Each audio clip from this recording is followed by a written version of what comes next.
जय हिंद बच्चों, Pioneer study centre के यूट्यूब चैनल पर आपका बहुत बहुत स्वागत है।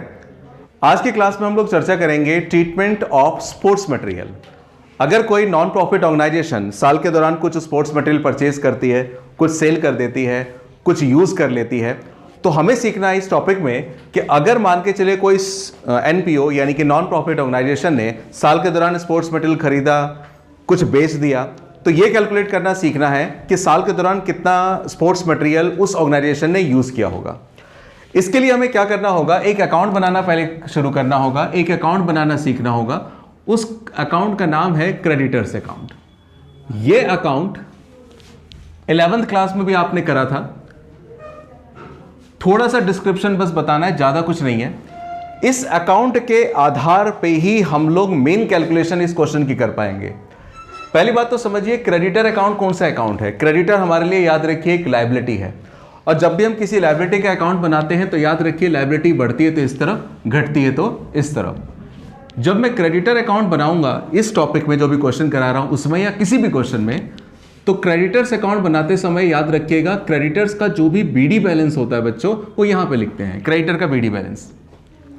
इसके बाद क्रेडिटर्स का जो सीडी बैलेंस होता है, सीडी बैलेंस, वो यहां लिखते हैं सीडी बैलेंस।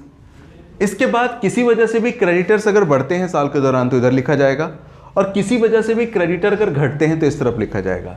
सवाल खड़ा होता है कि किस वजह से क्रेडिटर बढ़ेंगे और किस वजह से क्रेडिटर घटेंगे। देखो बच्चों, क्रेडिटर बढ़ने के लिए एक वजह मेन है, वो क्या है? सबसे बड़ी, क्रेडिट परचेज। अगर आप क्रेडिट परचेज करेंगे तो आपके क्रेडिटर बढ़ेंगे, क्योंकि क्रेडिटर कहते किसे हैं? जिससे आपने उधार माल खरीदा वो आपका क्या है? क्रेडिटर। अगर आप 10,000 का उधार खरीदोगे तो 10,000 के क्रेडिटर होंगे, 50,000 का उधार खरीदोगे तो 50,000 के क्रेडिटर होंगे। खरीदोगे ही नहीं तो क्रेडिटर भी आपके नहीं होंगे। अच्छा, क्रेडिटर घटते कैसे हैं? क्रेडिटर घटने की कुछ वजहों में पहली वजह है, जब आप उसे क्या कर दोगे? पेमेंट कर दोगे। जब क्रेडिटर को आप पेमेंट कर देते हो तो पेमेंट करने की वजह से क्रेडिटर आपके क्या हो जाते हैं? घट जाते हैं।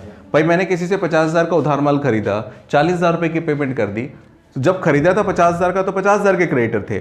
अगर 40,000 की मैंने पेमेंट कर दी तो 40,000 की पेमेंट करने के बाद क्रेडिटर मेरे 40,000 से क्या होंगे? कम हो जाएंगे। तो पेमेंट करने की वजह से क्रेडिटर कम होंगे। क्रेडिटर और कैसे कम हो सकते हैं? क्रेडिटर बच्चों कम हो सकते हैं कैसे? जिस दिन आपने खरीदा उस दिन तो क्रेडिटर बढ़ गए, लेकिन अगले दिन क्या करा आपने? उसको माल वापस कर दिया। अगर बच्चों उसे माल वापस कर दोगे आप, तो वापस करने की वजह से आपके क्रेडिटर क्या होंगे? कम हो जाएंगे। हालांकि चीजें और भी बहुत सारी हैं, लेकिन आपके 12th में जो ये टॉपिक कराया जा रहा है एनपीओ में, इसमें ज्यादा आइटम्स की आपको जरूरत पड़ने वाली नहीं है। बस यही 2 आइटम मिलेंगे, आपको बना देना होगा।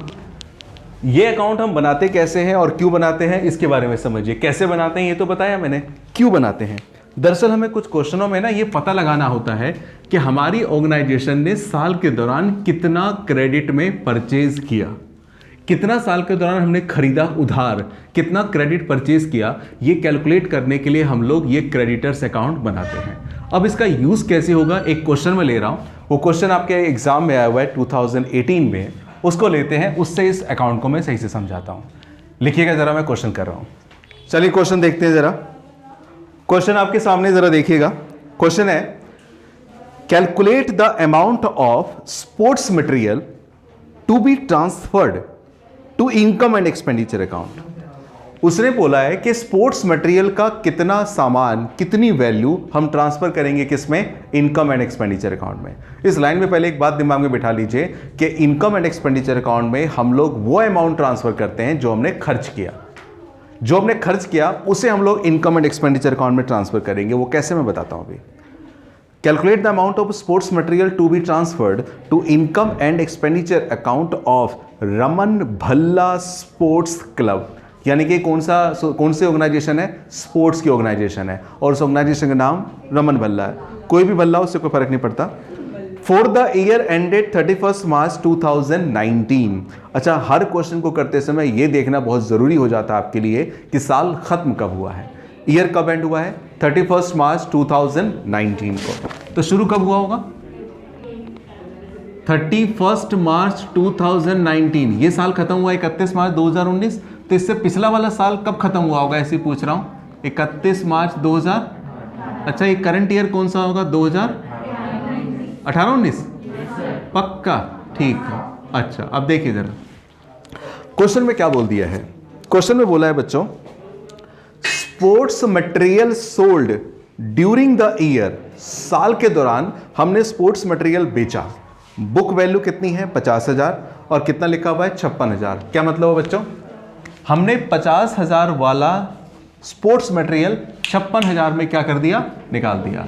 यानी कि 50 वाला 56 में बेचा, यानी कि 50,000 वाला आपने बेच दिया है कितने में, 56,000 में बेच दिया। ठीक है, 6,000 का फायदा हो गया, अच्छी बात है, बेचना भी चाहिए।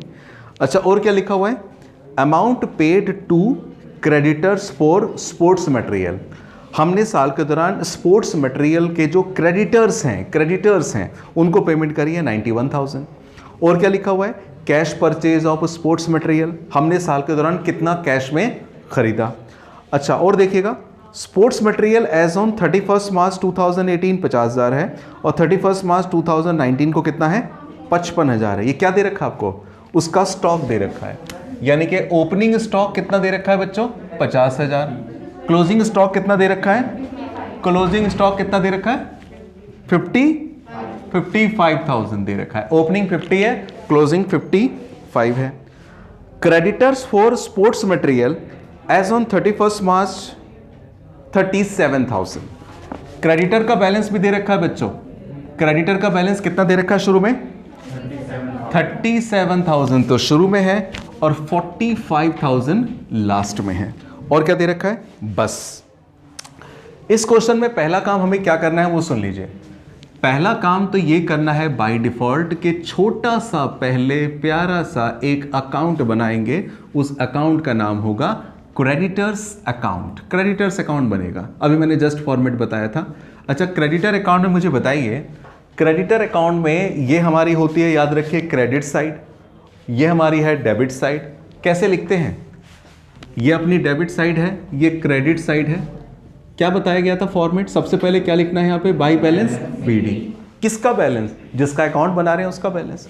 आप अकाउंट बना रहे हो क्रेडिटर का, तो क्रेडिटर का ओपनिंग बैलेंस कितना दिखाई दे रहा है 37,000। अच्छा सीडी बैलेंस यहाँ लिखेंगे, यहाँ पे क्या लिखूंगा बच्चों, टू बैलेंस सीडी। क्रेडिटर्स का क्लोजिंग बैलेंस कितना है 45,000। अब क्रेडिटर बढ़े तो इस तरफ, घटे तो इस तरफ। अब क्रेडिटर से रिलेटेड कौन कौन सा आइटम इस क्वेश्चन में दिया हुआ है वो देख लो जरा।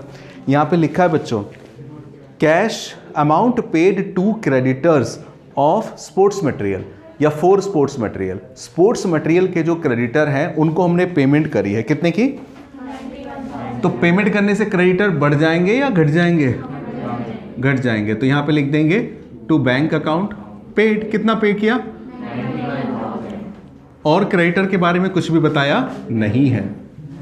अब जरा सुनना बच्चों, 91,000 प्लस में 45,000 ये आ जाएगा अपना 1,36,000, ये भी आ गया 1,36,000 और 136,000 में से कौन जाएगा 37,000, तो क्या बचेगा, इधर बचने का मतलब आपके क्रेडिटर क्या है, बड़े हैं। इधर बचने का मतलब क्रेडिटर बड़े हैं। और क्रेडिटर कैसे बढ़ेंगे, क्रेडिटर बढ़ेंगे जब आप करेंगे क्रेडिट परचेज। समझे बात को, ये बैलेंसिंग फिगर है। बात अभी तक नहीं खास थी, बात तो अब इसके बाद खास होगी। क्या खास बात होगी जरा सुनिएगा। आपने साल के दौरान कितना क्रेडिट परचेज किया, कितना उधार खरीदा, 99,000 का। अब एक बात समझना बच्चों, ध्यान से सुनना, साल के पहले दिन आपके पास कितना स्पोर्ट्स मटेरियल पड़ा हुआ है, 50,000 का पड़ा हुआ है। अच्छा साल के दौरान आपने उधार कितना खरीद लिया, 99,000 का उधार खरीद लिया। साथ ही साथ में देखो नकद भी खरीदा आपने, नकद कितना खरीदा है, नकद का मतलब कैश में भी खरीदा है, कितने का 40,000 रुपये का। अच्छा इसके अलावा एक और चीज, साल के दौरान आपने 50 वाला 56,000 में, 50 वाला 56 में बेच दिया, 6,000 का प्रॉफिट हो गया। वो मुद्दा नहीं है, मुद्दा ये है कि 50 वाला अगर आपने 56 में बेचा तो 50,000 वाला स्पोर्ट्स मटेरियल आपके पास से क्या हो गया, चला गया। तो यानी कि 50,000 वाला स्पोर्ट्स मटेरियल हमारे पास से चला गया। अच्छा फिर आखिरी में बचा कितना, 55,000 बचा है ना। अब जरा मैं रफली आपसे पूछता हूँ, जरा समझना, रफली रफली रफली भाई, शुरू में आपके पास 50 है, 50 का स्पोर्ट्स मटेरियल शुरू में था भाई, 99,000 का आपने उधार खरीदा, भले उधार खरीदा, माल तो आ गया ना आपके पास, 99,000 का स्पोर्ट्स मटेरियल और आ गया।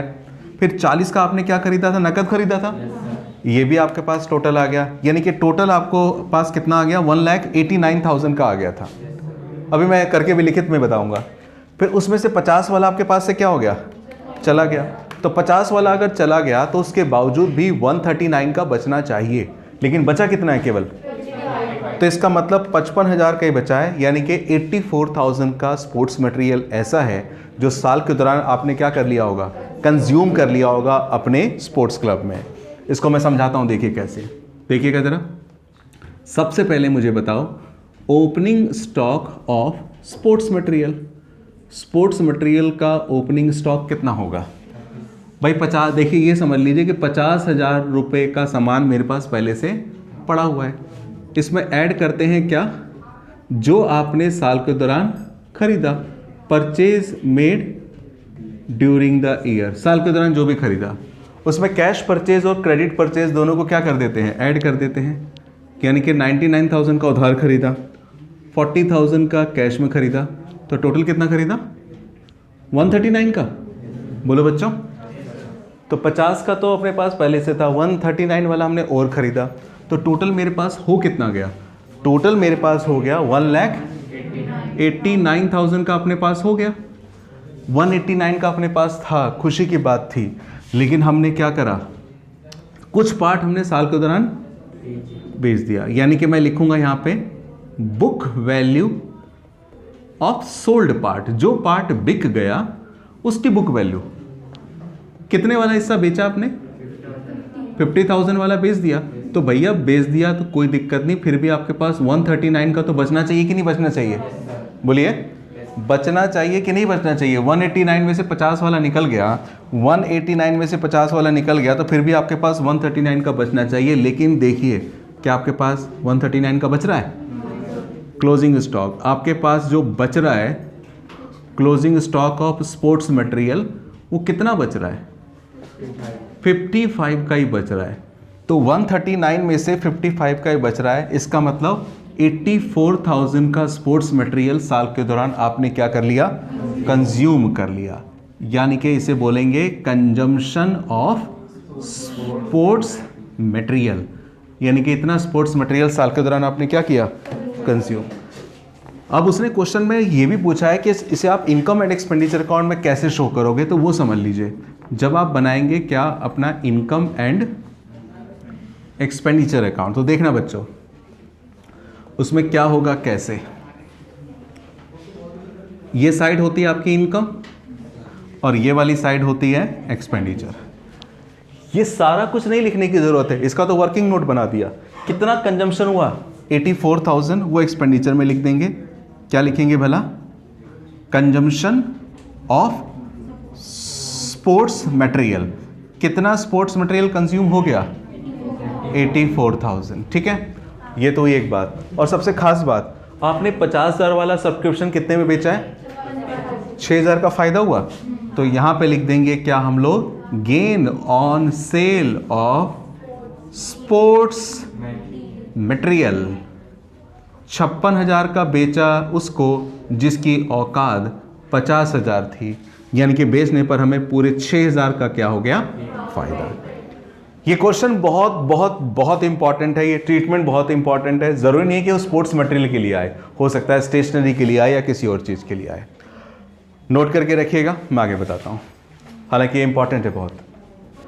आज की क्लास में मैंने आपको स्पोर्ट्स मटेरियल का ट्रीटमेंट बताया कि अगर आपने स्पोर्ट्स मटेरियल साल के दौरान बेचा है, खरीदा है, कुछ कैश में और कुछ क्रेडिट में, तो उसे इनकम एंड एक्सपेंडिचर अकाउंट में और क्रेडिटर अकाउंट में किस तरह से ट्रीट करते हैं।